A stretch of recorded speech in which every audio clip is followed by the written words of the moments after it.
Warahmatullahi Bapak Ibu. Oke, salam sejahtera untuk kita semuanya. Syukur alhamdulillah dipertemukan di ruangan Meet ini secara mode daring. Ya, mohon maaf karena mungkin karena terkendalanya waktu dan juga jarak sehingga kita tidak bisa berkumpul di adanya diseminasi secara luring ya. Sehingga ini kita adakan secara mode daring. Oke, terima kasih untuk waktunya Bapak Ibu sehingga kita di dalam acara ini bisa sharing ya atas waktu sehingga Bapak Ibu meluangkan waktunya terkait dengan tugas saya di modul 1T4 yaitu dalam penyampaian budaya positif. Nah, diseminasi konsep dan implementasi budaya positif di SMK Negeri 1 Pati. Dan perkenalkan nama saya Ahmad Rianto, Eskom Angkatan 9 Kabupaten Pati, yaitu calon guru penggerak. Kemudian di sini ada pengajar praktik Bu Muji Harnani, SPD, dan fasilitator kami yaitu Bu Ekowati Wahyuningsih, SP. Nah, materi yang pertama di sini yang akan saya sampaikan yaitu filosofi pemikiran Ki Hajar Dewantara. Adapun Ki Hajar Dewantara itu nama aslinya adalah Raden Mas Suwardi Suryaningrat. Ya, di situ untuk pengertian dari filosofi pemikiran Ki Hajar Dewantara. Yang pertama, konsep merdeka belajar menurut Ki Hajar Dewantara. Menurut Ki Hajar Dewantara, yaitu belajar itu mendidik, kemudian mengajar, ya, proses memanusiakan manusia sehingga manusia harus merdeka dari segala aspek kehidupan baik secara fisik, mental, jasmani maupun rohani. Jadi adanya pembelajaran menurut Ki Hajar Dewantara itu kita harus memberikan sebuah kesempatan ya kepada siswa kita sehingga siswa kita itu dapat melakukan pemikiran yang kritis, kreasi dan semua pembelajaran itu terpusat kepada siswa, bukan hanya pembelajaran itu terpusat dengan adanya seorang guru yang menjelaskan dengan adanya pemikiran-pemikiran pembelajaran pada masa lalu seperti itu. Kemudian dasar-dasar dari pendidikan, ya di situ yang pertama, Ki Hajar Dewantara menjelaskan bahwa tujuan pendidikan yaitu menuntun kodrat alam dan zaman, keselamatan bahagia yang setinggi-tingginya. Di situ maksudnya seperti apa? Yaitu pembelajaran atau proses dalam belajar menurut Ki Hajar Dewantara itu kita harus melakukan sinkronisasi antara kodrat zaman dan kodrat alam. Di mana di dalam pemikiran zaman sekarang, waktu dulu pembelajaran kita diharapkan atau dilarang menggunakan handphone. Sedangkan pada zaman sekarang dengan adanya perkembangannya zaman dan perkembangannya waktu, pembelajaran secara Android merupakan salah satu pembelajaran yang diwajibkan karena itu penggunaan teknologi merupakan di dalam pembelajaran yang prosesnya kita mengikuti zaman pembelajaran yang abad 21 ya atau di dalam penggunaan 4.0.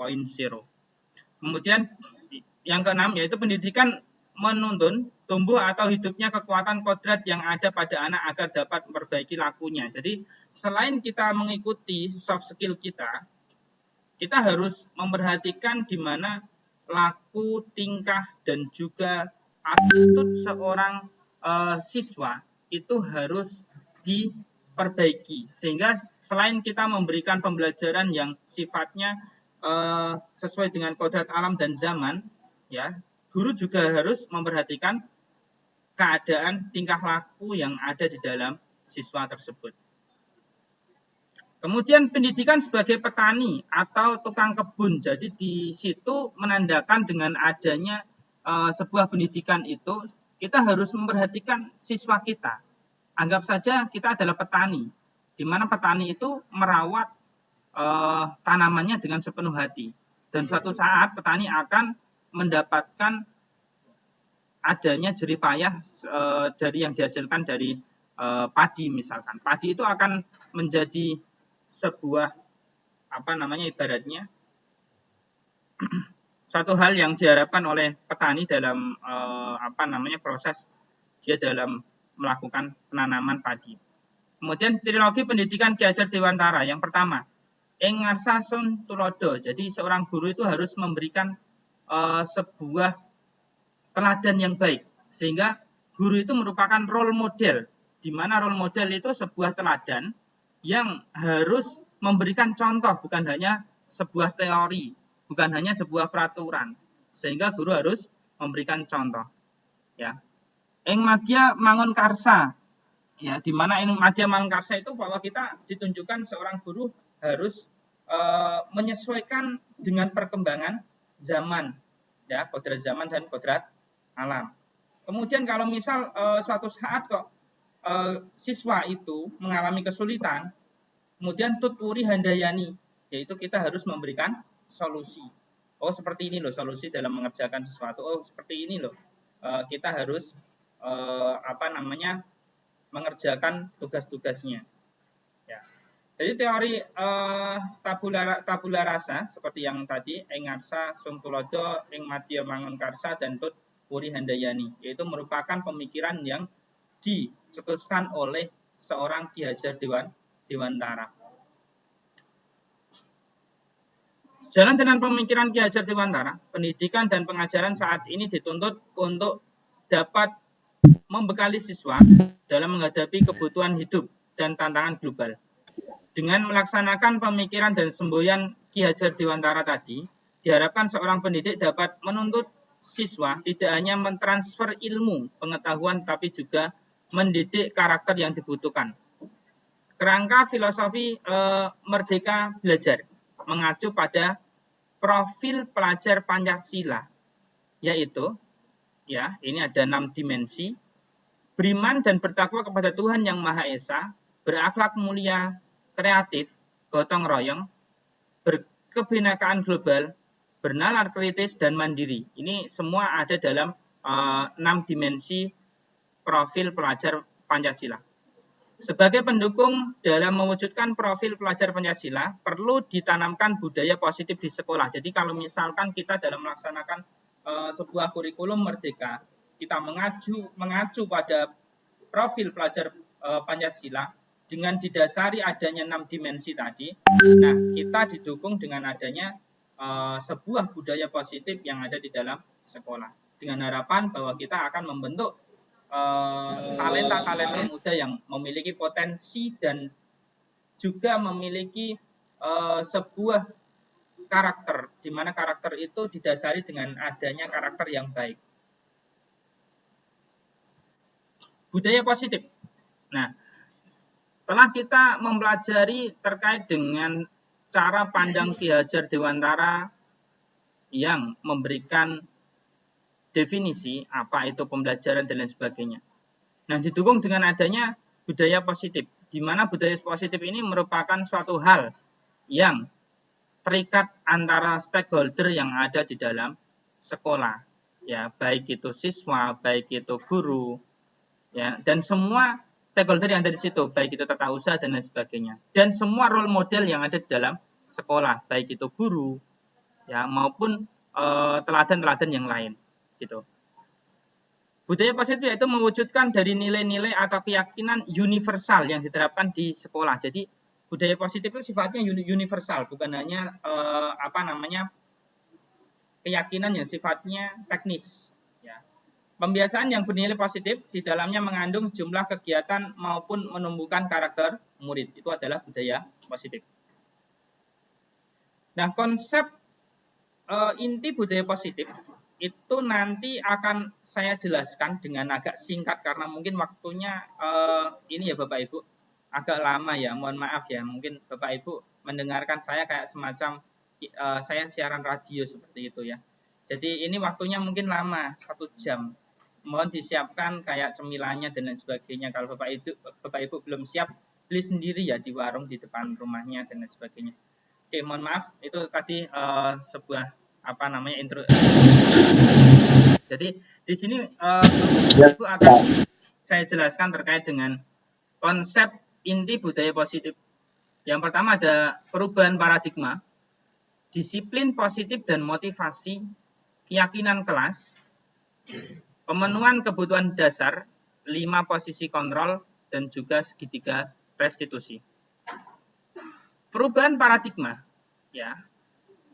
Katakanlah gini, Anda dan teman Anda, bayangkan suatu barang berharga yang Anda miliki, diletakkan di salah satu tangan Anda, dan genggam barang tersebut dengan segala daya yang Anda punya, buatlah sebuah kepalan. Jadi tangannya dikepal gitu. Ya. Teman Anda akan mencoba dengan sekuat tenaga, dengan berbagai cara untuk meminta Anda memberikan benda tersebut. Apa yang terjadi kira-kira Bapak Ibu? Ada yang bisa jawab mungkin? Mas, mohon maaf, Pak Fadli bisa jawab mungkin? Apa Bu Andini mungkin? Kira-kira apa yang terjadi kalau misal kita punya barang, di mana barang itu kita lindungi dengan sekuat tenaga dengan tangan kita dan dikepal seperti itu. Dan satu saat ada teman Anda berusaha untuk merebut merebut tadi barang yang ada di tempat Anda. Kira-kira yang apa yang terjadi itu?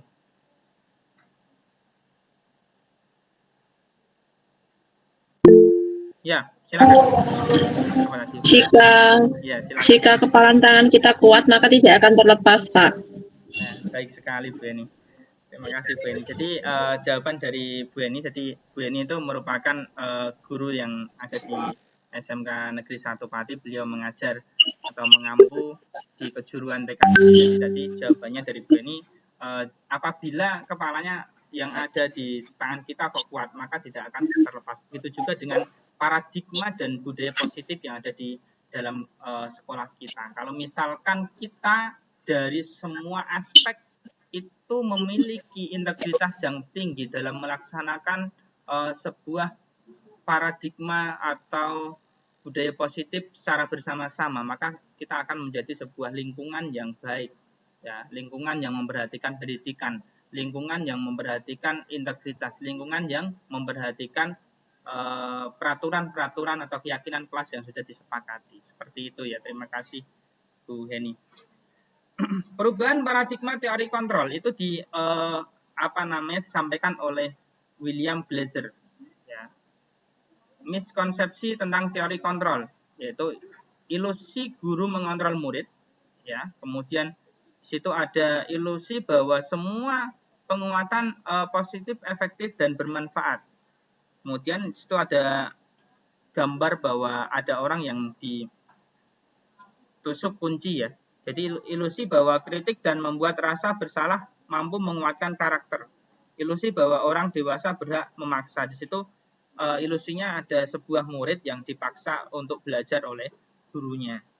Dan di situ murid biasanya dibuat atau diposisikan sebagai orang yang merasa bersalah seperti itu. Sehingga dalam keinginannya seorang guru dengan adanya peraturan seperti itu atau hal yang diterapkan seperti itu, berharap bahwa kita membentuk sebuah karakter yang baik dari murid tersebut. Namun itu menurut ilustrasinya itu sebuah teori yang kurang benar. Nanti akan dijelaskan gitu. Ilusi guru dapat mengontrol murid. Pada dasarnya, kita tidak dapat memaksa murid untuk berbuat sesuatu jika murid tersebut memilih untuk tidak melakukannya. Ini sebuah ilustrasi ya. Walaupun tampaknya guru sedang atau bisa mengontrol perilaku murid, hal demikian sesungguhnya terjadi karena murid sedang mengizinkan dirinya dikontrol. Jadi agak terpaksa dia dikontrol oleh guru gitu. Sehingga saat itu bentuk kontrol guru menjadi pilihan atau kebutuhan dasar yang dipilih murid tersebut. Teori kontrol menyatakan bahwa semua perilaku memiliki tujuan, bahkan terhadap perilaku yang tidak disukai. Kemudian ilusi yang kedua, bahwa semua penguatan positif, efektif, dan bermanfaat. Dijelaskan bahwa segala sesuatu usaha yang mempengaruhi murid agar mengulangi suatu perilaku tertentu adalah suatu usaha untuk mengontrol murid tersebut dalam jangka waktu tertentu. Kemungkinan murid tersebut akan menyadarinya dan mencoba untuk menolak bujukan kita, atau bisa jadi murid tersebut menjadi tergantung pada pendapat sang guru untuk melakukan segala sesuatu. Jadi ada dua hasilnya. Kalau misalkan kita memaksa bahwa guru harus murid harus mengikuti guru, nanti ada dua hasilnya. Kalau kita tidak atau kalau siswa tidak tergantung atau memiliki efek ketergantungan, juga siswa akan tidak memberikan atau tidak mengizinkan dirinya dikontrol oleh guru, gitu ya. Kemudian ilusi bahwa kritik dan membuat orang merasa bersalah dapat menguatkan karakter. Menggunakan kritik dan rasa bersalah untuk mengontrol murid menuju pada identitas gagal, sehingga mereka belajar untuk merasa buruk tentang diri mereka. Kemudian yang keempat, ilusi bahwa seorang dewasa memiliki hak untuk memaksa. Banyak orang dewasa yang percaya bahwa mereka memiliki tanggung jawab untuk membuat murid-murid berbuat hal-hal tertentu. Apapun yang dilakukan dapat diterima selama ada sebuah kemajuan berdasarkan sebuah pengukuran kinerja. Pada saat itu pula, orang dewasa menyadari bahwa perilaku memaksa tidak akan efektif untuk jangka waktu yang panjang dan memicu sebuah hubungan yang berlawanan sehingga dapat membentuk permusuhan. Itu adalah ilusi kontrol, gitu ya. Simulasi respon tentang dunia. Dan di sini ada perubahan paradigma untuk simulasi respon menjadi teori kontrol. Yang pertama, untuk stimulus respon tentang dunia dan teori kontrol tentang dunia. Realitas atau kebutuhan kita, ya ini mungkin dilanjut saja. Disiplin positif. Apa itu disiplin positif ya? Berasal dari bahasa Latin yang disebut dengan disiplina, yang artinya adalah belajar. Makna asal dari kata ini berkonotasi dengan disiplin diri dari murid Socrates dan Plato. Disiplin membuat orang menggali potensinya menuju sebuah tujuan apa yang ada di dalam dirinya. Kemudian namun dalam budaya kita, makna kata disiplin telah berubah menjadi sesuatu yang dilakukan seseorang pada orang lain untuk mendapatkan kepatuhan. Kecenderungan umum adalah menghubungkan kata disiplin dengan ketidaknyamanan, bukan dengan ada yang tidak dihargai atau mencapai tujuan suatu yang dimuliakan. Kemudian di sini teori dari motivasi perilaku manusia.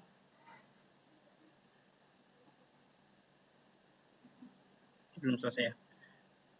Saya baca sedikit. Disiplin diri dapat membuat seseorang menggali potensinya menuju kepada sebuah tujuan mulia. Sesuatu yang dihargai dan bermakna. Itu adalah deskripsi dari disiplin diri. Dengan kata lain, disiplin diri juga mempelajari bagaimana cara kita mengontrol diri kita dan bagaimana menguasai diri untuk memilih tindakan yang mengacu pada nilai-nilai yang kita hargai agar tercapai tujuan mulia yang diinginkan. Jadi disiplin diri itu pastinya kita harus ada keyakinan kelas yang harus kita lakukan sehingga kita dinyatakan disiplin apabila sesuai dengan keyakinan yang kita miliki. Itu poinnya. Saya lanjut karena slide-nya ada 51 Bapak Ibu, ini baru 16. Saya juga capek sebenarnya. Kita lanjut ya. Teori motivasi perilaku manusia. Yang pertama, situ untuk menghindari ketidaknyamanan atau hukuman. Nah, yang kedua, untuk mendapatkan imbalan. Ya, yang ketiga, untuk menghargai diri sendiri menjadi insan sesuai harapan. Ya, bukan tak insan ya, tapi insan sesuai dengan harapan. Jadi, untuk menghindari ketidaknyamanan atau hukuman, yaitu apa yang akan terjadi apabila saya tidak melakukannya. Itu adalah salah satu deskripsi dari motivasi eksternal. Ya. Kemudian untuk mendapatkan imbalan, apa yang akan saya dapatkan apabila saya melakukannya, itu adalah masuk dari motivasi eksternal. Untuk menghargai diri sendiri atau menjadi insan sesuai dengan harapan. saya akan menjadi orang seperti apa apabila saya melakukannya. Jadi itu sebuah hal yang berlawanan. Kalau dari internal itu dari diri kita sendiri, kalau eksternal itu adalah dorongan dari luar. Ya, sehingga motivasi atau perilaku manusia itu didasari dengan dua hal itu. Yang motivasi eksternal maupun motivasi internal. Ya. Lanjut. Pemberian penghargaan menjadi menghukum seseorang. Jadi sebenarnya gini, Cak. Sebenarnya gini Bapak Ibu.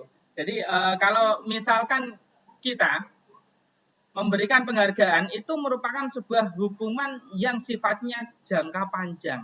Kita adakan kompetisi di dalam kelas itu sebuah hal yang sifatnya dilarang sebenarnya. Ya. Jadi ini besok Bapak Ibu saya akan mencoba menerapkan itu. Saya tidak akan mengadakan lomba mungkin ya karena gara-gara ada pelajaran seperti ini.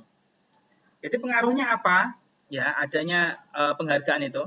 Pengaruhnya jangka pendek dan jangka panjang. Jadi jangka pendeknya itu akan menjudgment sebuah pernyataan di mana orang yang juara satu itu nanti akan menjadikan kesenjangan sosial gitu. Orang lain pasti iri yang juara satu itu mendapatkan hadiah, yang juara paling akhir tidak dapat hadiah. Atau mungkin bahkan teman-temannya mencemooh, kamu juara anu kan 34 kan nggak dapat apa-apa misalkan. Ya. Jangka panjangnya itu akan menjadikan orang yang juara satu itu menjudgment bahwa dirinya itu akan selalu sukses karena gara-gara lomba tadi. Padahal itu tidak selamanya seperti itu. Sehingga apa? Orang yang juara itu merasa di zona nyamannya. Saya itu juara satu lomba networking di kelas kok, misalkan. Seperti itu ya. Jadi dia itu akan melabeli dirinya sendiri seperti itu. Gitu ya. Penghargaan tidak efektif. Ya, penghargaan tidak efektif dalam artian seperti apa? Ya, dalam artian dengan adanya penghargaan itu adalah sifatnya hanya sesaat seperti itu, Bapak Ibu. Ya, penghargaan merusak hubungan awalnya Nazifah dan Suci misalkan, katakanlah dia sahabatan, tapi gara-gara adanya Suci juara satu, ya, kemudian si Nazifah itu merasa dengki atau iri, ya, itu nanti putus hubungannya, persahabatannya gara-gara ada rasa iri hati tadi, gitu ya. Penghargaan mengurangi ketepatan, ya. Penghargaan juga dapat mengurangi ketepatan dalam proses pembelajaran. Kemudian penghargaan menghukum. Nah ini menghukum itu dalam artian orang itu akan merasa atau mengingat-ingat, oh ini saya pernah juara 35 paling akhir gara-gara ada lomba networking di kelas saya misalkan. Nah itu sebenarnya dilarang Bapak Ibu. Besok kalau bisa Bapak Ibu di kelas tidak usah mengadakan lomba ya Bapak Ibu ya. Nggak usah lomba ada networking dan lain sebagainya, itu menurut saya kurang baik. Seperti itu ya Bapak Ibu ya. Kita lanjut. Bapak Ibu kalau disambi minum nggak apa-apa ya. Kemudian menurut Alfie Kohn ya, itu mengemukakan baik penghargaan maupun hukuman adalah cara-cara mengontrol perilaku seseorang yang menghancurkan potensi untuk pembelajaran yang sesungguhnya. Jadi sebenarnya dia itu menghancurkan potensi. Di mana ada orang yang pintar networking karena gara-gara juara satu sekelas, dia sudah merasa bahwa dia sudah juara, maka dia tidak akan berusaha untuk menggali potensinya lagi. Ya, karena itu ada sebuah penilaian value yang sifatnya sudah dinyatakan bahwa dia adalah juara. Dan itu berefeknya adalah jangka panjang sekali. Lanjut. Secara ideal tindakan belajar itu sendiri adalah penghargaan yang sesungguhnya. Ya. Berikut adalah beberapa pernyataan dari hasil pengamatannya selama ini tentang tindakan memberikan penghargaan yang nilainya sama dengan menghukum seseorang. Pengaruh jangka pendek dan jangka panjang. Yang pertama, penghargaan efektif jika kita menginginkan seseorang melakukan sesuatu yang kita inginkan dalam jangka waktu pendek. Jika kita menggunakan penghargaan lagi dan lagi, maka orang tersebut akan bergantung pada penghargaan yang diberikan, serta kehilangan motivasi dalam penghargaan yang tidak efektif. Jadi dia itu akan tergantung, ini hadiahnya apa? Oh, uang 100.000. Dia akan tergantung dengan nilai dari penghargaan tersebut. Maksudnya seperti itu. Suatu penghargaan adalah suatu benda atau peristiwa yang diinginkan, yang dibuat dengan persyaratan hanya jika Anda melakukan hal ini, maka Anda akan mendapatkan penghargaan yang diinginkan. Jika saya suatu penghargaan tidak mendapatkannya, maka saya akan kecewa. Jadi orang yang mendapatkan penghargaan itu akan merasa senang hati. Tapi kalau yang tidak berhasil, maka dia akan merasa kecewa. Jika kita memberikan seseorang suatu penghargaan untuk melakukan sesuatu, maka kita harus terus-menerus memberikan penghargaan itu jika kita ingin orang tersebut meneruskan perilaku yang kita inginkan. Jadi dia tergantung. Ketergantungan itu ada. Ini ada hadiahnya, dia akan semangat. Kalau tidak ada hadiahnya, dia akan patah semangat. Itu gara-gara adanya penghargaan. Penghargaan bisa merusak hubungan. Maksudnya seperti apa? Ketika seorang diberi penghargaan atau dipuji di depan orang banyak, maka yang lain akan merasa iri. Nah, sudah saya sampaikan tadi. Penghargaan menciptakan persaingan di kelas. Mereka yang percaya bahwa mereka tidak memiliki kesempatan untuk mendapatkan penghargaan. Jadi orang yang sifatnya non-sewu di dalam kelas, kok ada yang beberapa yang kurang pinter, maka dia akan bilang, oh saya tidak akan bakalan juara Pak. Dia akan menilai dirinya sendiri seperti itu. Dan dia akan memutuskan semangat orang yang sifatnya dia tidak juara. Penghargaan menurunkan kualitas. Pengamatan dilakukan pada sekelompok mahasiswa atau mahasiswi yang sedang kerja praktek di sebuah surat kabar universitas. Saat itu mereka sedang belajar menuliskan sebuah artikel tentang sebuah judul berita utama. Seiring waktu mahasiswa tersebut semakin mampu bekerja dengan cepat. Kemudian ada beberapa mahasiswa yang dibayar untuk setiap judul berita utama yang mereka mampu hasilkan. Dan setelah beberapa lama, mahasiswa yang dibayar ini kinerjanya berhenti berkembang. Mereka tidak menerima bayaran. Terus berupaya mengasah diri menjadi yang lebih baik. Penghargaan mematikan kreativitas. Ya. Jadi murid diminta berpikir mengenai hadiah atau penghargaan yang bisa mereka dapatkan. Bila berhasil menulis sebuah puisi, ya, contohnya ini adalah sebuah puisi. Kreativitas kelompok murid-murid ini menjadi berkurang dibandingkan dengan yang tidak diberikan penghargaan. Sini, penghargaan sebagai menghukum, karena orang pada dasarnya tidak suka dikendalikan. Dalam hal waktu lama, penghargaan akan terlihat sebagai penghukum. Jadi tadi digambarkan ilusi tadi, sebenarnya orang itu dikontrol atau siswa ya yang diartikan di sini itu sebenarnya tidak mau dikontrol sebenarnya. Ya. Hanya saja kita berikan batasan-batasan yang tidak boleh dilakukan seperti apa, yang boleh dilakukan seperti apa, seperti itu. Lanjut. Contoh pengakuan atau apresiasi kebajikan. Yang pertama, yang paling bagus seperti ini Bapak Ibu. Jadi tadi udah ada beberapa pernyataan bahwa penghargaan itu bisa merusak hubungan, ya penghargaan itu bisa membuat penghukuman dan lain sebagainya. Jadi yang paling bagus itu penghargaan itu adalah sebuah apresiasi sebenarnya. Ya.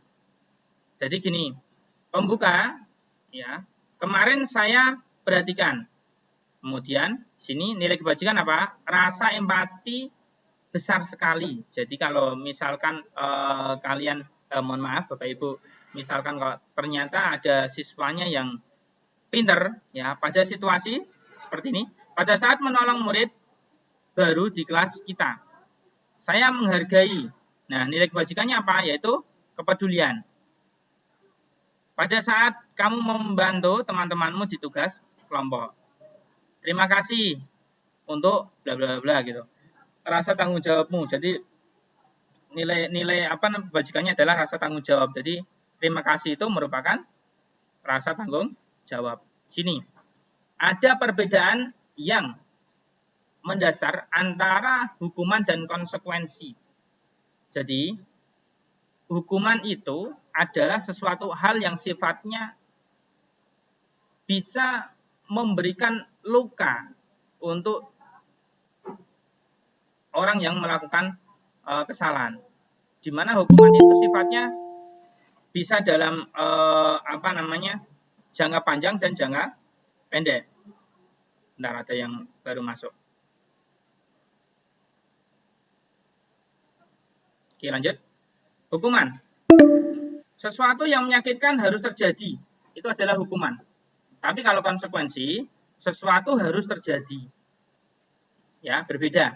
Di sini perlu digarisbawahi, yang menyakitkan itu ada di hukuman. Karena orang yang dihukum itu mungkin akan dia teringat sampai seumur hidup. Oh, ini saya pernah dihukum oleh Pak si A, misalkan gara-gara saya tidak membawa sepatu sesuai dengan harinya, sehingga saya disuruh lari, katakanlah. Itu akan membekas di hatinya anak, Bapak Ibu. Ya, tapi kalau konsekuensi berbeda, ya. Jadi kalau misalkan ada yang berbeda atribut pada hari itu, ya, mungkin bisa disuruh nulis sebuah pernyataan dan sebagainya.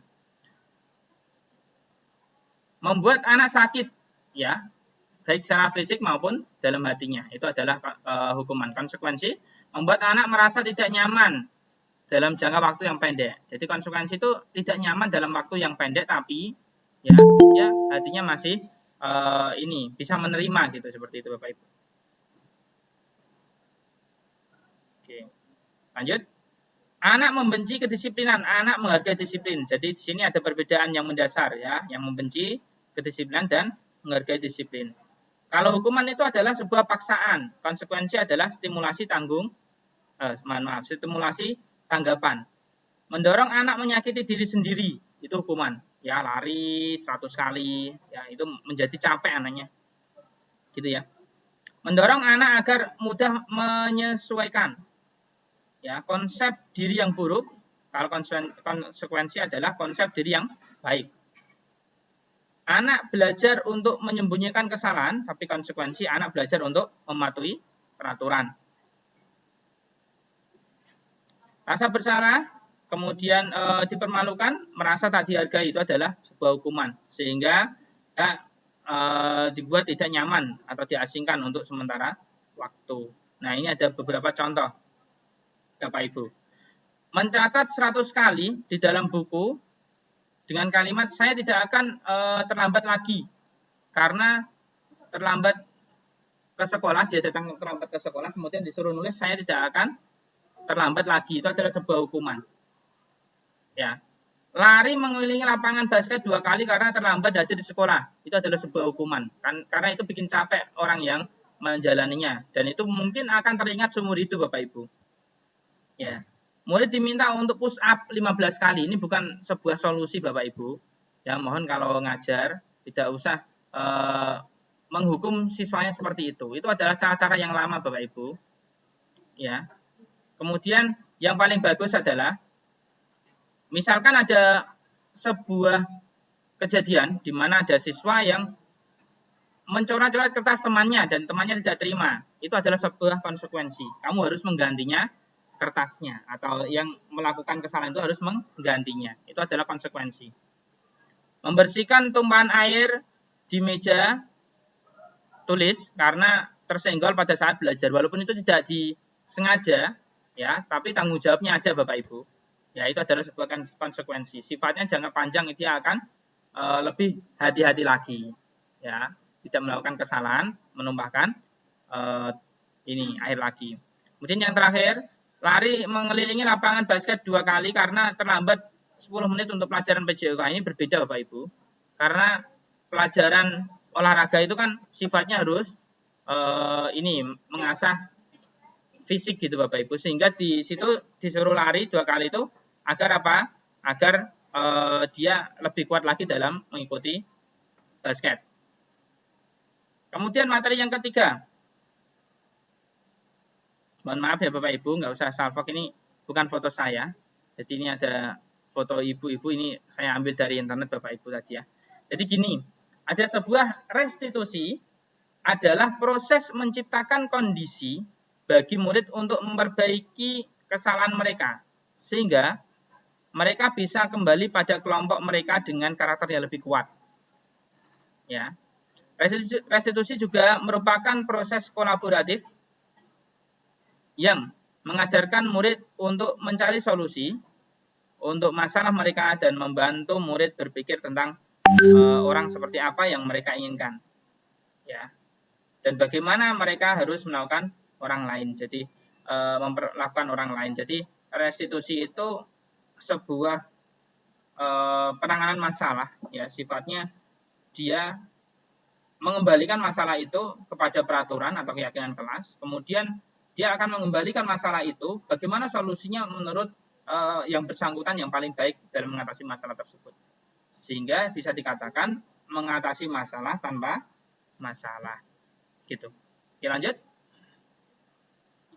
9 ciri-ciri restitusi. Yang pertama, bukan untuk menebus kesalahan, namun untuk belajar dari kesalahan. Sehingga di masa yang akan datang dia tidak akan melakukan kesalahan lagi. Memperbaiki hubungan, ya, tawaran bukan pemaksaan. Jadi dia itu ada tawaran, kayak menglobi gitu. Restitusi menuntun untuk melihat ke dalam diri. Restitusi mencari kebutuhan dasar yang mendasari tindakan. Kemudian yang keenam, restitusi diri adalah cara yang paling baik. 7. Restitusi fokus pada karakter bukan tindakan. Restitusi fokus pada solusi. Dan yang ke-9 adalah restitusi mengembalikan murid yang berbuat salah pada kelompoknya.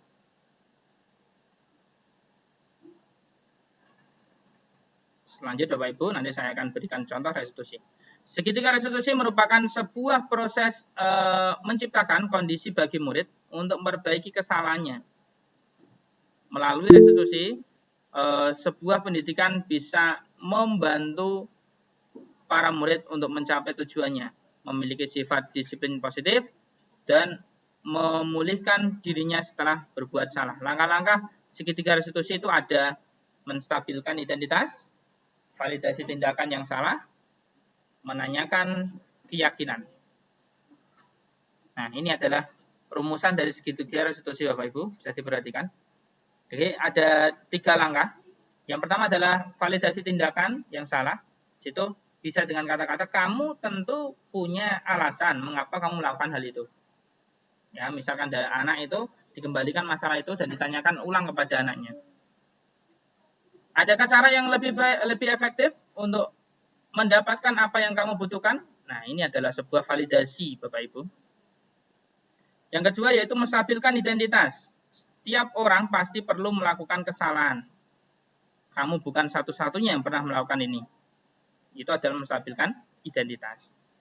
Menanyakan keyakinan. Nilai apa yang telah kita sepakati? Kamu ingin menjadi orang yang seperti apa? Itu adalah menanyakan keyakinan.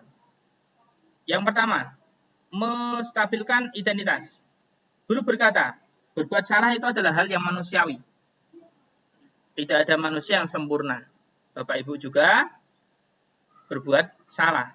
Kita pasti bisa menyelesaikan permasalahan ini. Bapak Ibu tidak tertarik untuk mencari tahu siapa yang benar dan siapa yang salah. Namun, Bapak Ibu lebih tertarik untuk menyelesaikan masalah. Itu adalah menstabilkan identitas. Jadi kita tidak ada yang disalahkan dan kita tidak ada yang dibenarkan. Ya, namun Bapak Ibu guru harus menanyakan kenapa kok siswa melakukan hal itu.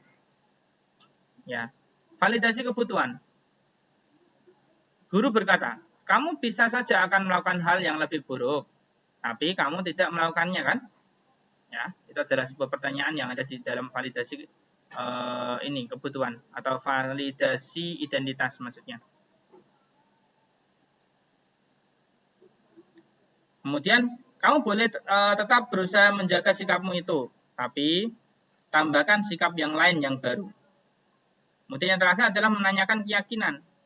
Guru berkata, apa nilai yang kita percaya di kelas atau keyakinan kelas yang kita sepakati gitu.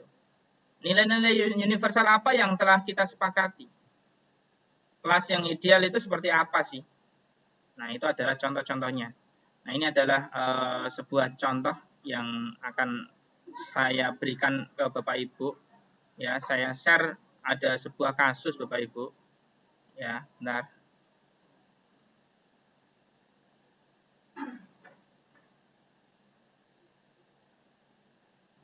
Capek ya Bapak Ibu, aku juga capek Bapak Ibu. Benar. Saya share lagi. Nah, ini ada sebuah permasalahan Bapak Ibu.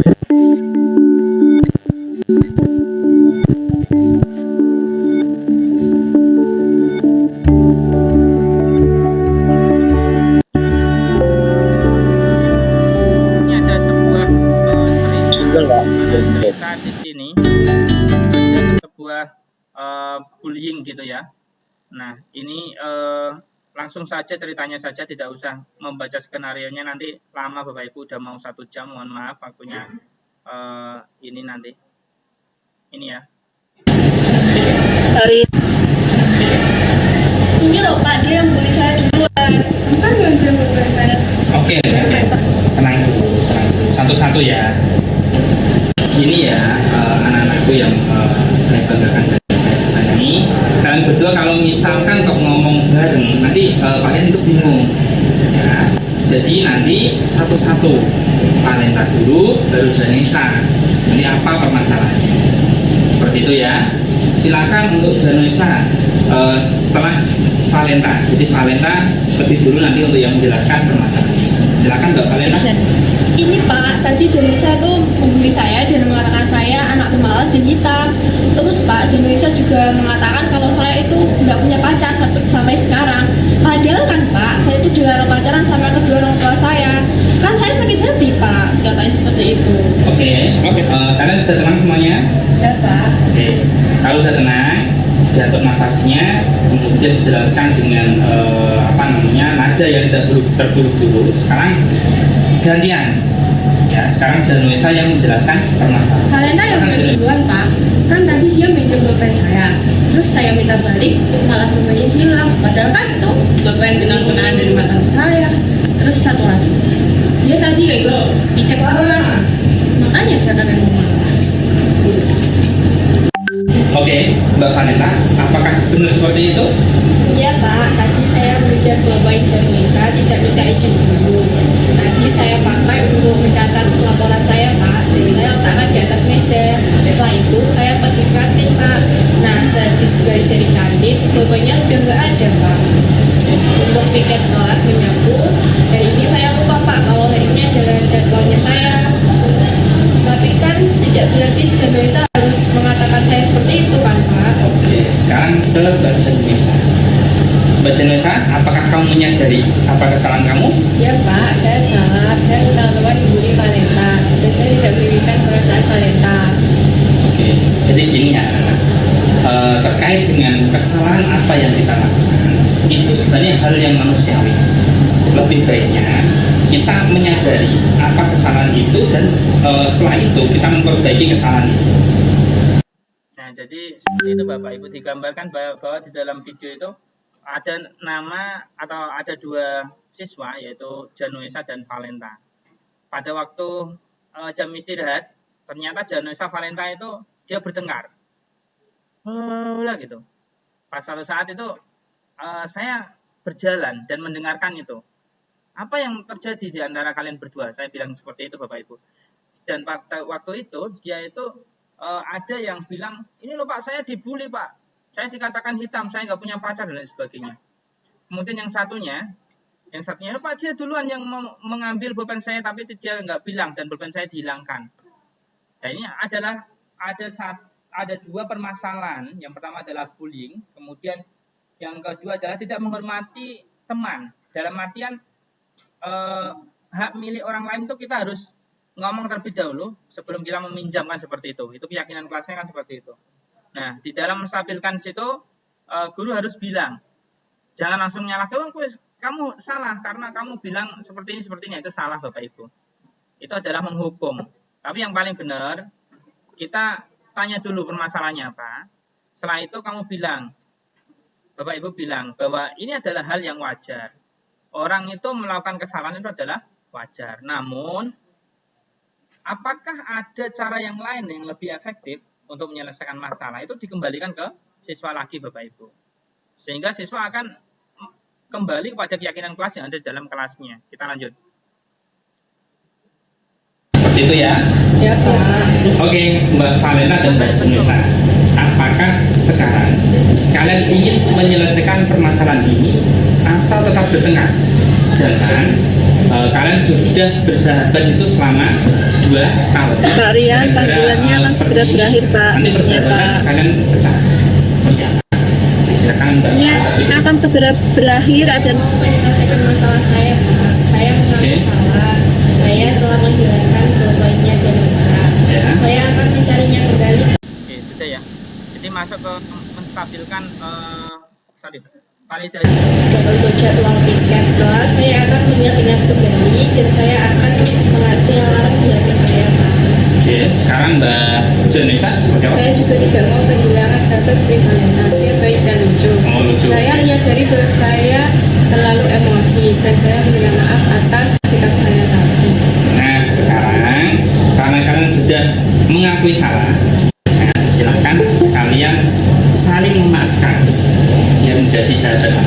Ya, silakan memaafkan. Oke, di kelas kalian sudahkah ada keyakinan kelas? Sudah, Pak. Nah, kemudian kalau sudah ada Tadi pada waktu langkah yang kedua, ya, validasi kesalahan, bahwa kita kembalikan permasalahan pada siswanya, Bapak Ibu. Ya, tadi ada pertanyaan gini dari gurunya, apakah kalian tidak menyanyiakan persahabatan kalian selama 2 tahun apabila kalian tidak saling memaafkan?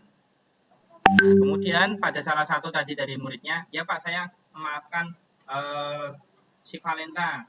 Nanti saya akan berusaha untuk mencari pulpennya. Nanti saya bantu mencari pulpennya. Dan mereka berdua akan berusaha untuk mencari pulpen yang jadi akar permasalahan yang ada di mereka berdua. Kemudian di sini ada menanyakan keyakinan. Tentunya dalam menanyakan keyakinan Bapak Ibu di sini kita akan melakukan kembali flashback ke keyakinan kelas, di mana keyakinan kelas itu dibentuk dengan adanya peraturan-peraturan kelas. Ini yang disampaikan dari siswanya.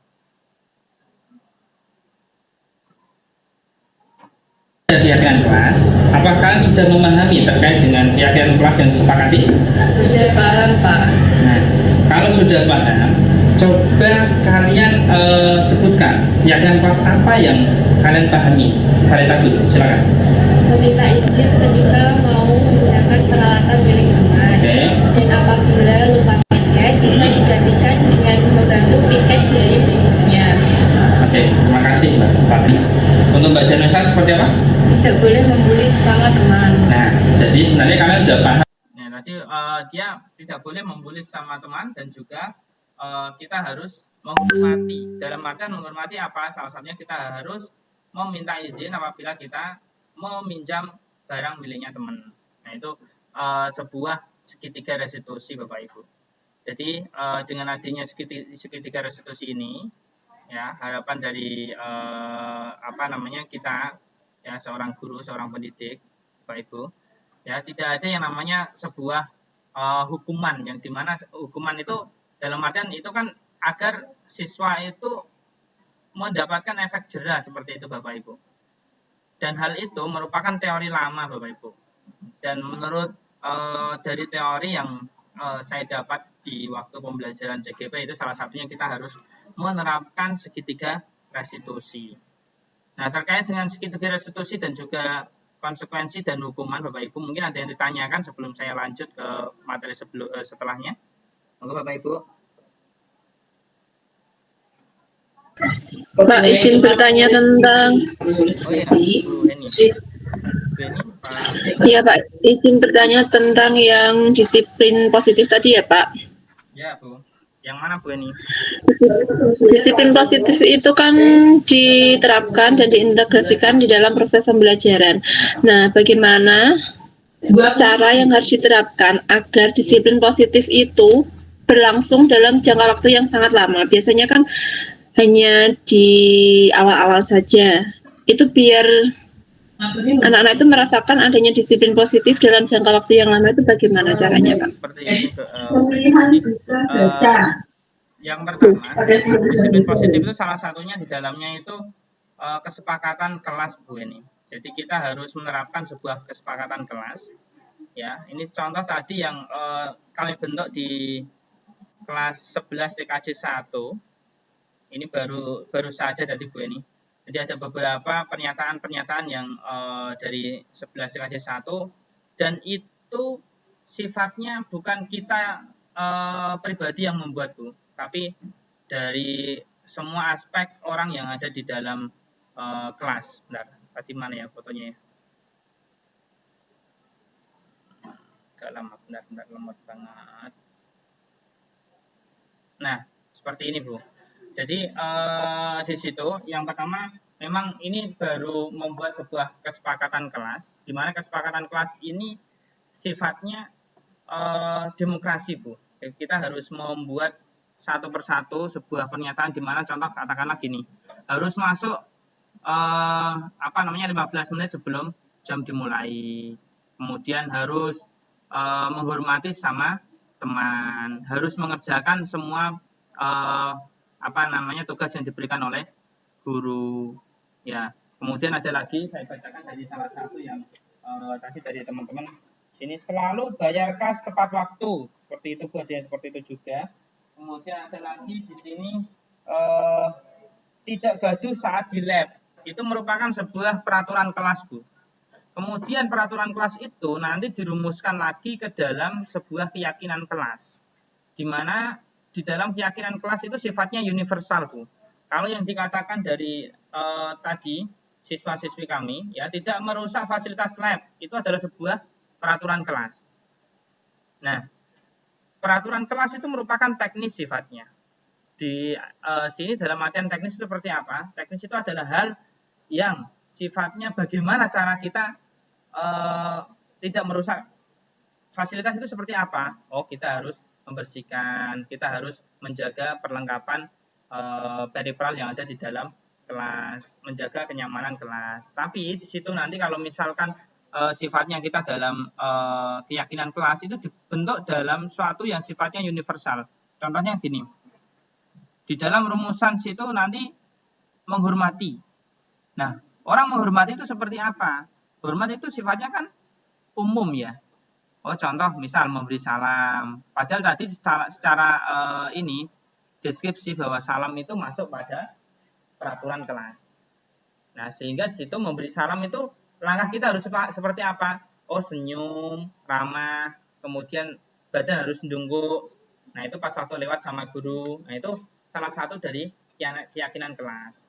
Kemudian hormat itu bukan hanya seperti itu. Salah satunya tadi harus menghormati hak milik orang lain. Kalau misal kita mau meminjam milik orang lain, kita harus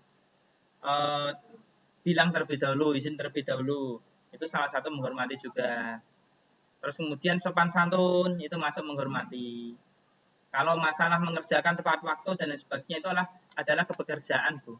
Ya, sifatnya adalah bekerja.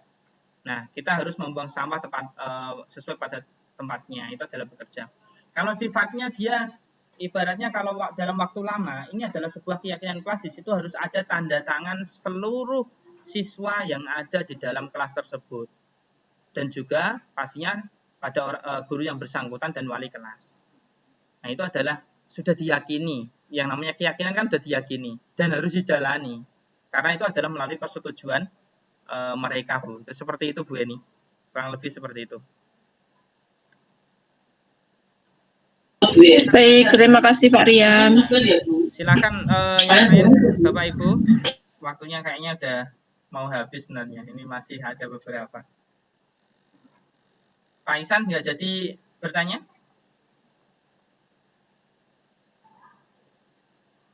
Nggak jadi ya. Oke. Ya Pak, perkenalkan saya Muhammad Iksan Tria. Gimana? Lanjut Pak. Ya, gimana Pak Ihsan?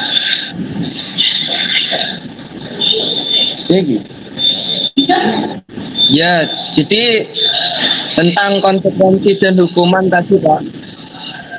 Apa perbedaan antara konsekuensi dan hukuman, serta jika kita menetapkan sebuah konsekuensi, apa kerugian dan keuntungan konsekuensi tersebut? Begitu Pak, terima kasih. Pertanyaannya sangat sekali. Tadi sudah saya sampaikan bahwa hukuman itu akan menjadikan luka di dalam hati seseorang yang sifatnya dia sebagai aktor gitu Bapak Ihsan.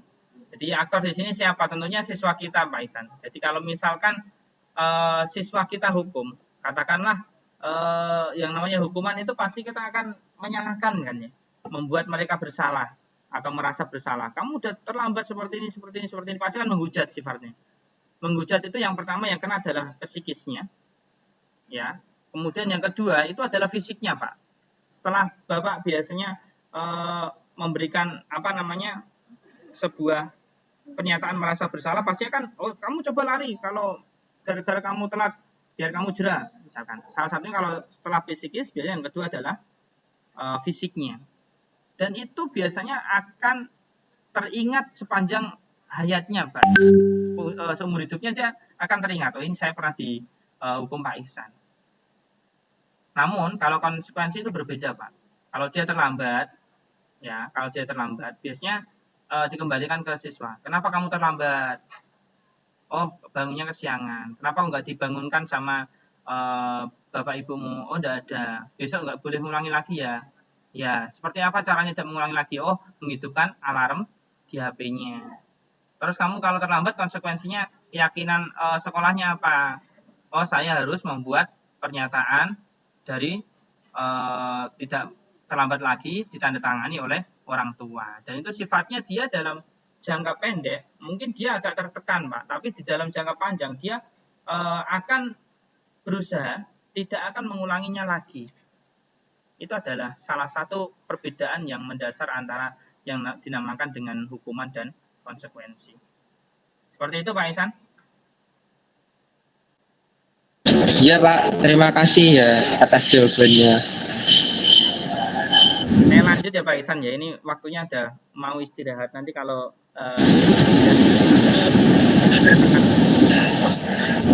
Ya. 5 kebutuhan dasar manusia. Jadi kebutuhan manusia itu ada 5, Bapak Ibu. Yang pertama adalah cinta dan kasih sayang. Ya.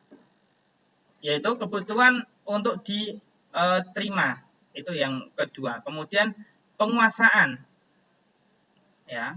Kebutuhan untuk pengakuan atau atas kemampuan kita. Jadi cinta kasih sayang maksudnya seperti apa? Yaitu kebutuhan akan hubungan dan koneksi sosial. Kebutuhan untuk memberi dan menerima kasih sayang. Dan kebutuhan untuk merasa menjadi bagian dari suatu kelompok. Itu adalah cinta dan kasih sayang. Dan penguasaan, yaitu seseorang ingin didengar, diakui, dianggap berprestasi. Ya, itu adalah penguasaan. Semua orang itu pasti seperti itu, Bapak Ibu. Jadi siswa kita yang mungkin non-sewu yang kemampuannya di atas rata-rata pun sebenarnya pengen dia diakui sebagai orang yang pintar. Saya yakin nggak ada yang pengen diakui sebagai orang yang belum pintar atau bodoh gitu. Kemudian kebebasan. Dan siswa kita yang namanya beranjak dari masa dia remaja menuju ke dewasa itu pasti memiliki keinginan untuk yang namanya kebebasan, Bapak Ibu. Ya, kebutuhan untuk memiliki dan kebutuhan untuk memilih dan membuat pilihan untuk mandiri, mengeksplorasi hal-hal baru. Itu adalah kebebasan.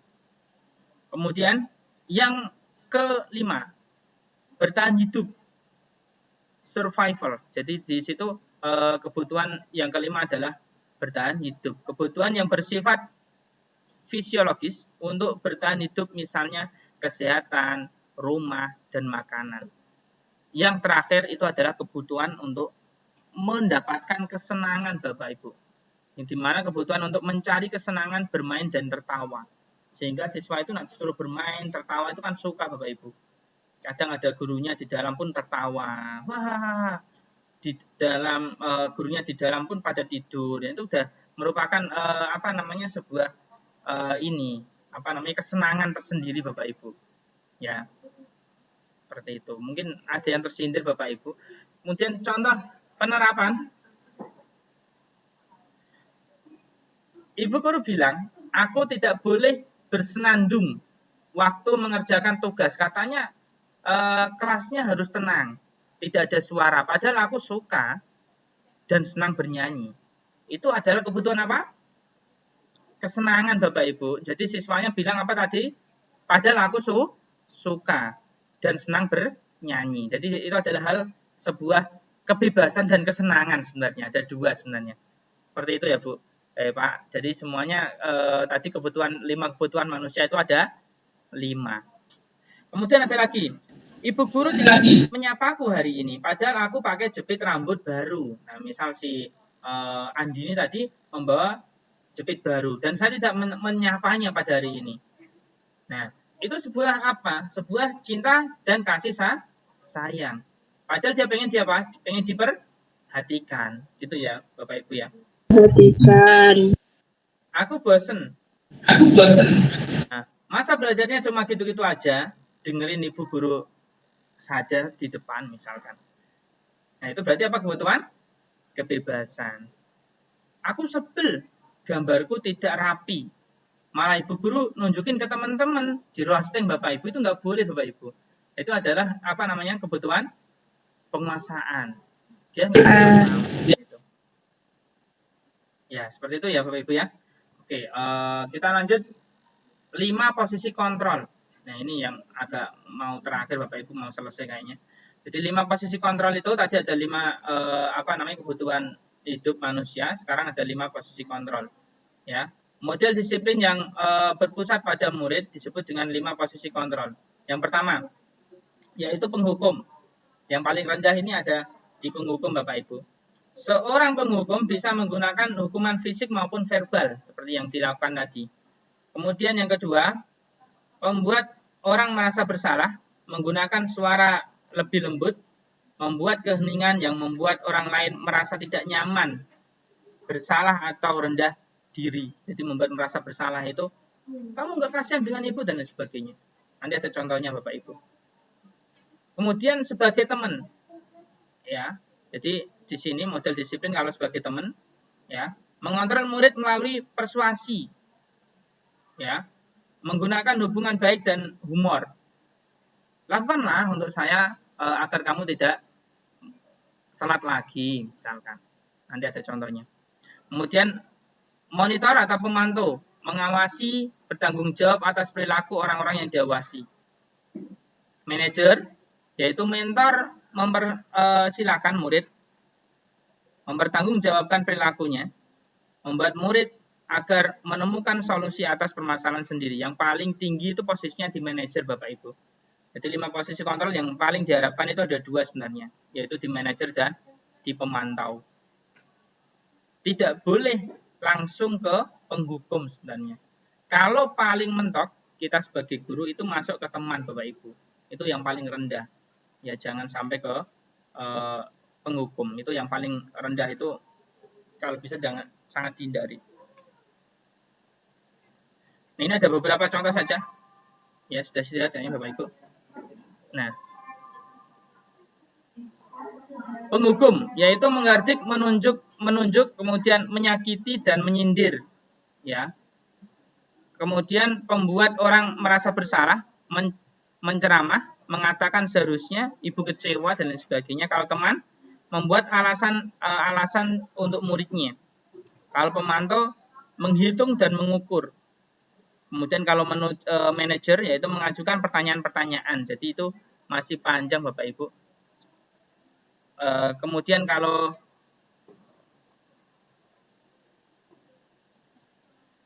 misalkan di situ dijelaskan agak panjang, sepertinya waktunya sudah mau habis Bapak Ibu. Ya, kemudian di sini kalau dampak pada muridnya, saya lanjut langsung ke bawah aja. Yaitu kalau penghukum, dia akan berusaha memberontak Bapak Ibu, akan mengulanginya lagi. Kemungkinan untuk mengulanginya lagi itu besar sekali. Kemudian dampak untuk membuat orang yang merasa bersalah itu merasa rendah diri, ya. Aktornya atau pelakunya itu merasa akan rendah diri. Kemudian kalau yang sebagai teman, dia dampaknya apa kepada murid, yaitu lemah, tidak mandiri dan tergantung. Dia akan mengulangi hal yang sama apabila mungkin selain pada orang yang guru tertentu, ya. Pemantau menitik beratkan pada konsekuensi atau hadiah untuk dirinya. Tapi kalau manajer mengevaluasi diri, bagaimana cara untuk memperbaiki diri. Nah, ini ada sebuah contoh. Nanti kalau sudah, nanti masuk ke keyakinan kelas, nanti selesai Bapak Ibu. Ini saya kasih contoh satu, nanti setelah ini keyakinan kelas sedikit.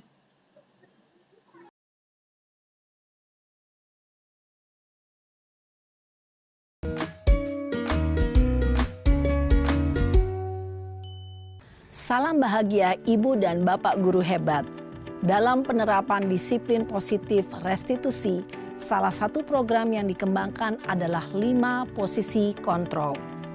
5 posisi kontrol dalam restitusi adalah proses perjalanan seorang pendidik agar dapat mengenali dirinya. Pada video kali ini, kita akan membahas tentang 5 posisi kontrol yang dikembangkan oleh Diane Goossen dan contoh penerapannya.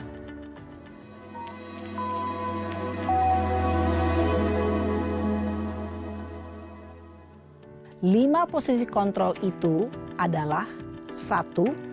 Posisi penghukum. 2. Posisi pembuat merasa bersalah. 3. Posisi teman.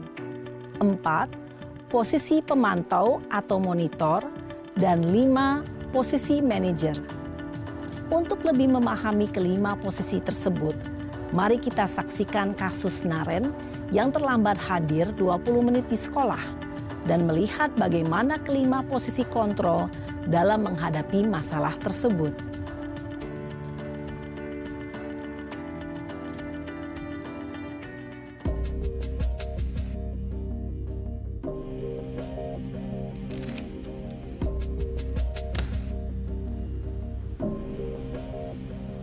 Naren! Sini kamu! Selamat pagi, Bu. Selalu terlambat. Kamu deh, pasti terlambat. Maaf, Bu. Saya... Apa? Apa coba? Alasan kamu apa lagi? Kapan sih kamu tidak terlambat? Malas sekali ya kamu jadi anak. Saya... Dasar pemalas. Gak kapok-kapok sih kamu. Sudah berapa kali terlambat? Sana, kamu keliling lapangan basket 2 kali. Kenapa saya harus keliling lapangan basket, Bu? Kenapa? Kamu mau lawan ibu? Berani-beraninya jawab. Sudah terlambat, masih berani jawab pula. Sekarang, keliling lapangan basket 5 kali sekalian. Biar kapok. Cepat, pergi sana ke lapangan basket. Posisi penghukum biasanya berbicara dengan nada tinggi, menghardik, menunjuk-nunjuk, menyakiti, dan menyindir. Hukuman bisa berupa fisik maupun psikis. Ibu dan bapak guru hebat. Dampak yang terjadi pada murid ketika guru berada pada posisi penghukum adalah murid cenderung akan memberontak, bahkan menyimpan dendam.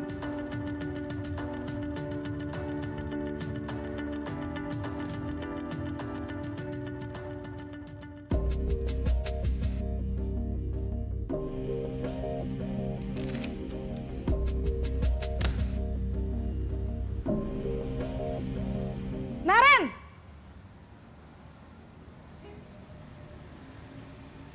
Selamat pagi, Bu. Naren. Kamu kenapa terlambat lagi, Nak? Ya Tuhan, Naren. Kamu senang ya bikin ibu susah ya? Kalau kamu terlambat lagi, nanti ibu yang ditegur bapak kepala sekolah, Nak.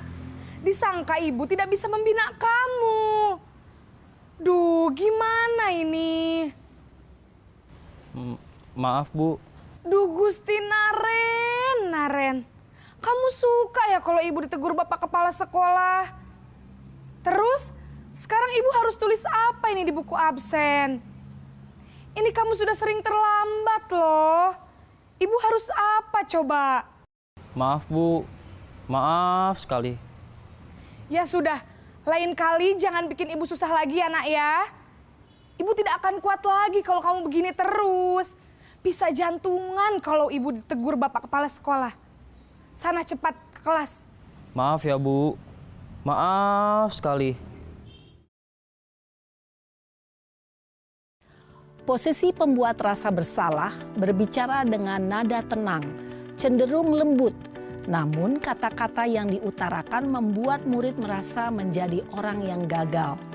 Memandang buruk dirinya sendiri, merasa tidak berharga, dan tidak sanggup membahagiakan orang lain. Ketika guru mengambil posisi pembuat rasa bersalah, murid akan menganggap dirinya yang bersalah dan ia akan menyimpan emosi negatif tersebut di dalam dirinya.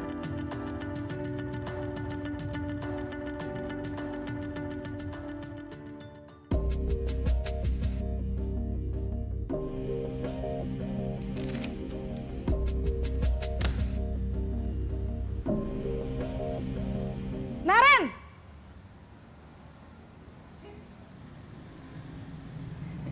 Selamat pagi, Bu. Wah, sudah jam berapa ini, Nak? Terlambat lagi ya, sayang. Iya, Bu. Habis ibu saya lupa bangunkan saya, Bu. Kamu malah menyalahkan ibu kamu.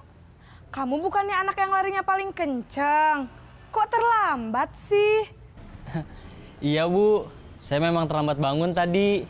Jadi, biarpun saya lari kencang, tetap gak kekejar, Bu. Ya sudah sana. Nanti lain kali larinya lebih kenceng lagi ya. Biar gak terlambat lagi. Bikin seneng ibu. Demi ibu. Bisa kan? Bisa lah, Bu. Ya sudah sana masuk kelas. Ibu beresin urusan absen kamu. Kamu ini ada-ada saja.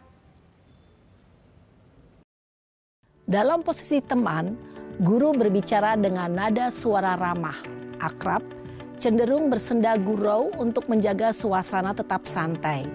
Murid akan merasa senang, aman, dan akrab dengan guru. Identitas yang tercipta adalah identitas sukses atau berhasil. Namun, perlu diingat, karena ini masih dorongan eksternal, maka ada faktor ketergantungan dari murid kepada orang tertentu. Di sini, guru absennya, sehingga di lain waktu, murid bisa berperilaku baik, namun hanya kepada orang-orang tertentu saja.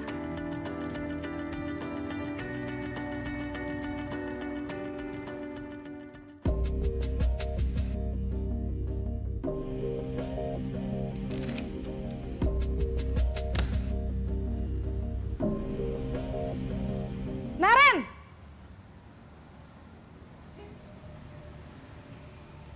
Selamat pagi, Bu. Naren, apa peraturan sekolah kita tentang jam berapa kita harus masuk sekolah, Nak? Kita harus di sekolah jam 7, Bu. Iya, betul. Sekarang sudah jam 7.20. Naren sudah tahu konsekuensinya jika terlambat hadir. Paham, Bu. Saya harus tinggal kelas pas jam istirahat selama 20 menit. Iya, benar. Konsekuensinya demikian. Jadi nanti jam 9.30 pas istirahat, kamu harus tinggal di kelas, kerjakan tugas tambahan untuk ketertinggalan kamu, ya? Baik, Bu. Posisi pemantau mengandalkan penghitungan atau data untuk mengontrol murid. Guru mengarahkan murid berdasarkan peraturan dan konsekuensi. Seorang pemantau menunjukkan bahasa tubuh dan ekspresi wajah yang datar dan cenderung formal.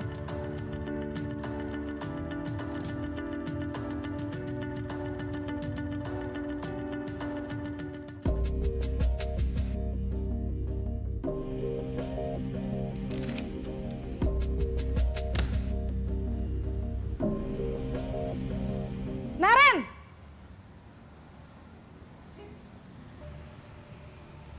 Selamat pagi, Bu. Selamat pagi, Naren. Maaf, Bu. Saya terlambat. Iya, sekolah masuknya jam 7, sekarang sudah jam 7.20. Jadi sekarang bagaimana ini, Naren? Maaf, Bu. Saya lupa setel alarm saya semalam. Baiklah, menurut kamu, keyakinan sekolah yang mana yang perlu kamu tingkatkan? Menghargai diri sendiri dan orang lain mungkin ya, Bu. Setuju. Jadi, apakah Naren meyakini prinsip saling menghormati tersebut? Iya, Bu. Saya meyakininya. Apakah Naren bersedia memperbaiki masalah keterlambatan ini? Bersedia, Bu. Bagaimana kamu akan perbaiki masalah keterlambatan ini? Saya akan coba untuk tidak lupa menyetel alarm saya, Bu. Baik, kalau Naren lupa menyetel alarm di rumah, ada orang yang kira-kira bisa bantu mengingatkan tidak? Ada, Bu. Kakak saya, Kak Ema. Ada lagi selain Kak Ema? Selain Kak Ema, ada ibu saya.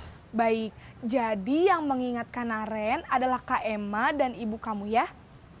Kira-kira akan mulai setel alarm kapan nih, Naren? Setelah pulang sekolah, akan segera saya lakukan.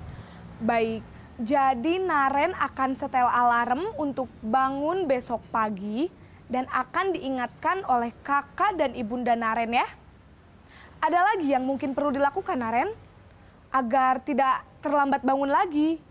Tidak ada, Bu. Baik Naren, terima kasih untuk kerjasama kamu. Sekarang kamu perlu kembali ke kelas untuk belajar. Baik, Bu. Terima kasih.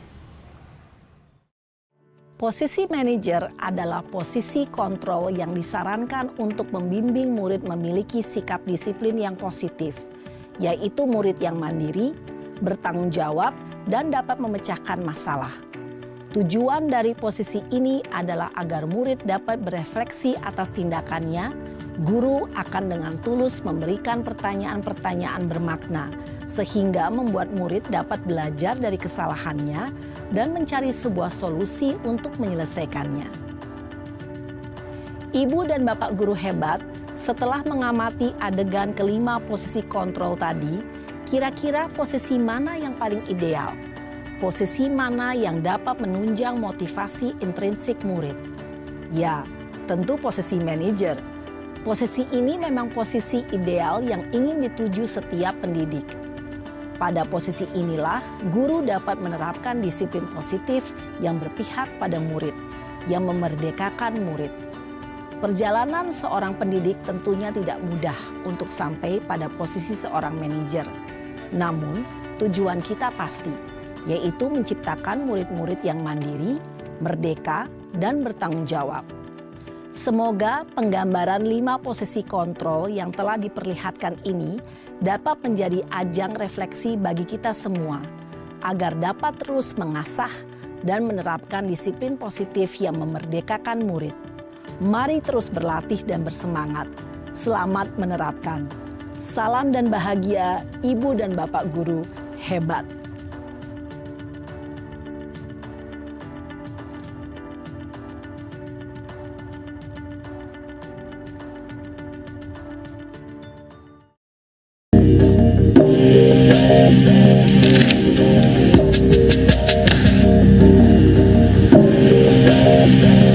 Naren!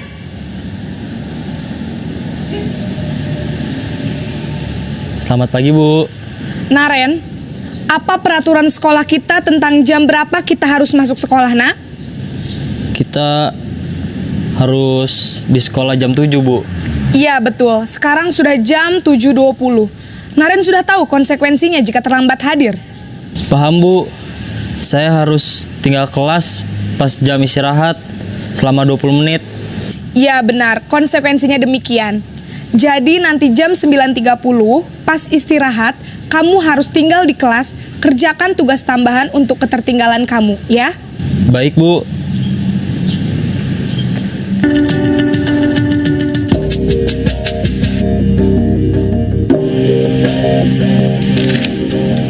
Posisi yang keempat itu tadi sebagai pemantau Bapak Ibu. Jadi sebagai pemantau itu dia harus tahu rincian terkait dengan perhitungan jam berapa kita masuk, kamu ini sekarang udah jam berapa, konsekuensinya apa, ya. Jadi realitanya seperti apa gitu, dan keyakinan apa yang sudah dilanggar. Nah itu adalah salah satu dari pengukuran dari kita sebagai pemantau seperti itu. Pasti dia jamnya masuk jam berapa ini Naren. Nah kemudian ini kita sudah jam berapa dan kamu udah telat berapa menit misalkan.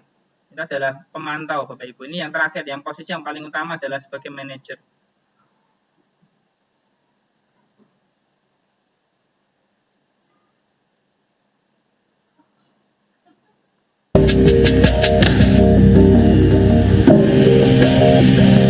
Naren!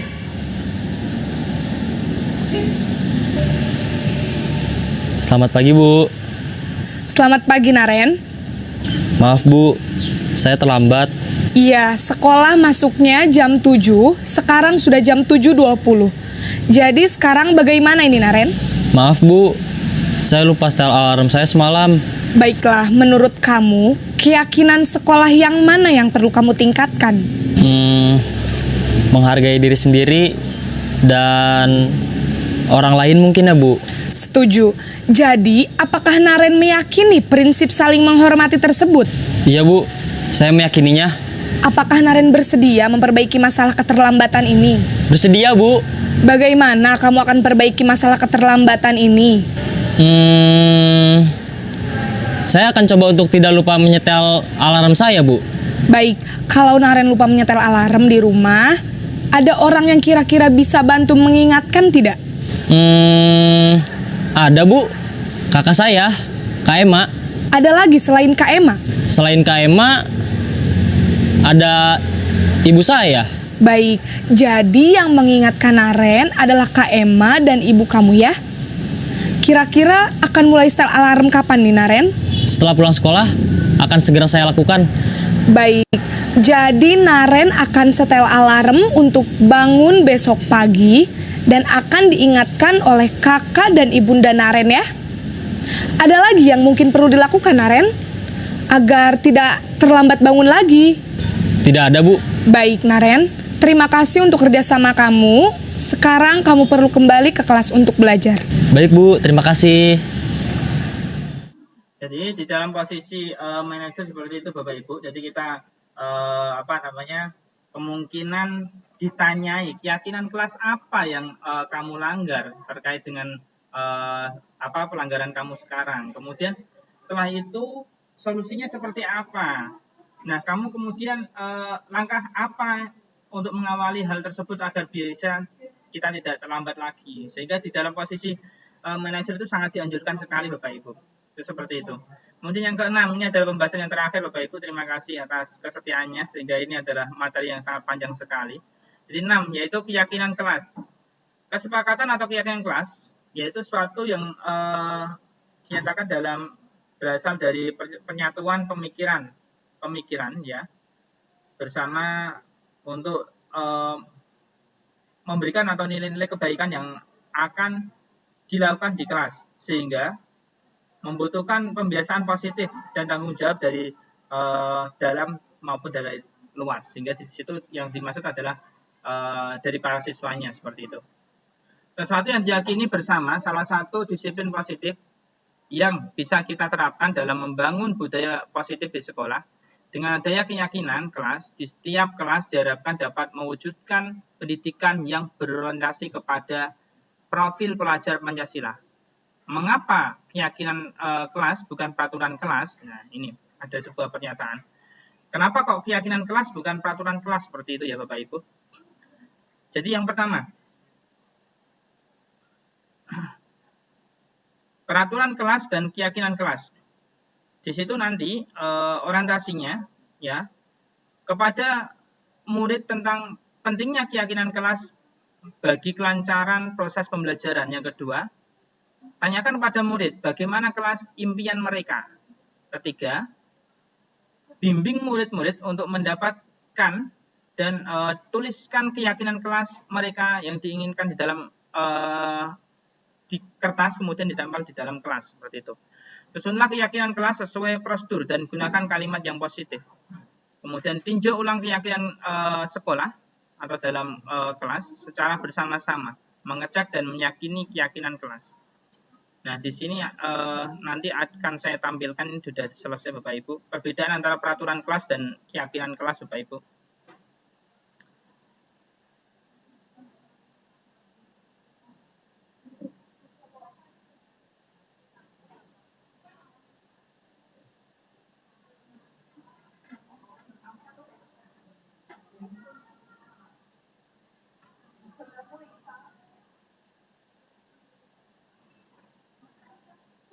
Nah, ini adalah perbedaan antara keyakinan kelas dan peraturan kelas.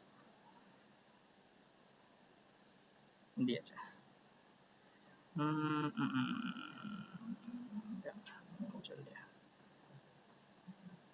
Belum bisa di-share.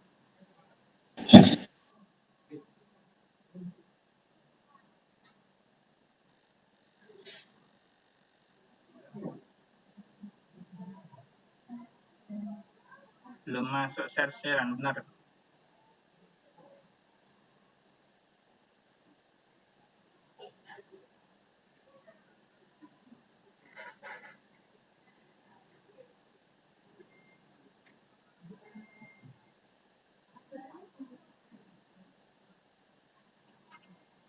Halo.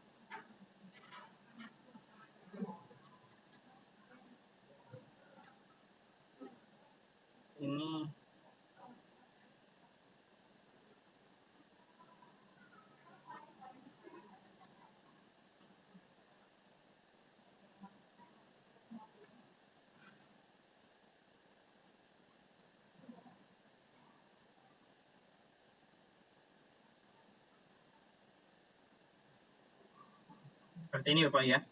Jadi peraturan kelas dan keyakinan kelas kita dapat bedakan seperti yang ada di Word, mana Wordnya? Ini seperti ini. Ini adalah mata terakhir. Jadi gini, peraturan kelas selalu kembalikan buku ke tempatnya. Jadi itu merupakan keyakinan kelas adalah tanggung jawab. Kemudian dilarang mengganggu orang lain. Dalam keyakinan kelas itu adalah menghormati orang lain.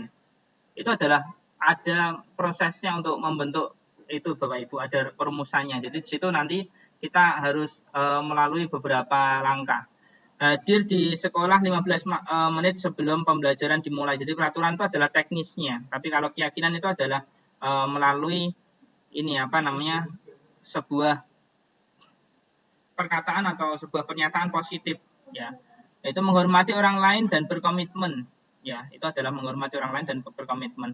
Dilarang melakukan kekerasan, keselamatan dan menghormati orang lain. Jadi maksudnya dilarang melakukan kekerasan itu maksudnya pada menghormati orang lain. Dilarang menggunakan narkoba, itu kesehatan. Bergantian atau menunggu giliran, yaitu menghormati orang lain dan bersabar. Gunakan masker, ya, kesehatan dan keselamatan.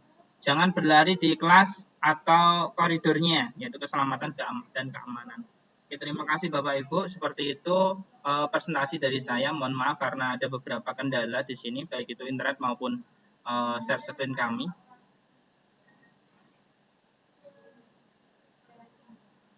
Ya, terima kasih untuk waktunya. Mohon apabila ada pertanyaan silakan saya buka satu pertanyaan saja untuk refleksi. Silakan yang bertanya.